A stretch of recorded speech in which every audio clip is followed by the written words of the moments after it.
At a press conference today, a Toronto detective said the city has never seen a case like this before. I'm Brandon Rowe at the University of Toronto, and Bruce McArthur is now facing 3 more charges of first-degree murder. Now, I'm joined now by Jooyoung Lee, a professor at the University of Toronto.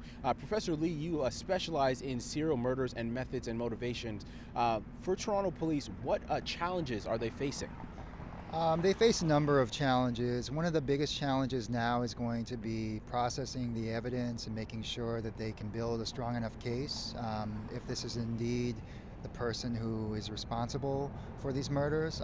So some of the challenges they may face are how to process potential DNA evidence, which has become an increasingly contentious thing in a lot of murder cases about the mismanaging of that evidence. Another challenge that they're going to face is sifting through the number of different kinds of accounts that they'll get from family members, friends, from community members, eyewitnesses, friends of the deceased, and so forth.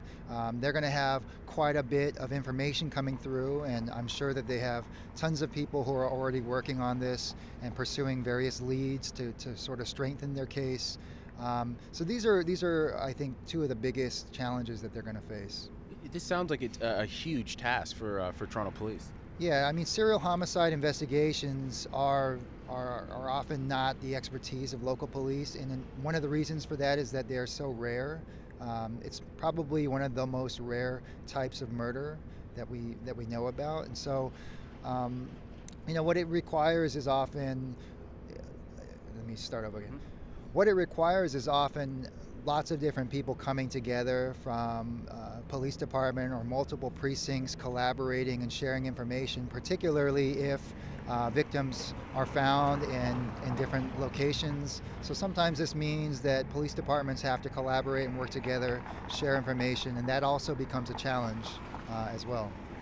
Now, during the press conference, one of the detectives said the resources that will be used will be unprecedented. So is this something that the Toronto police can handle alone, or will they be, going out to other detachments for help?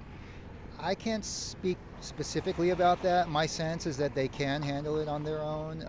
But again, as I mentioned, if victims are coming from different locations, that typically means they need to work and collaborate with different detectives who are working other cases to sort of connect the dots.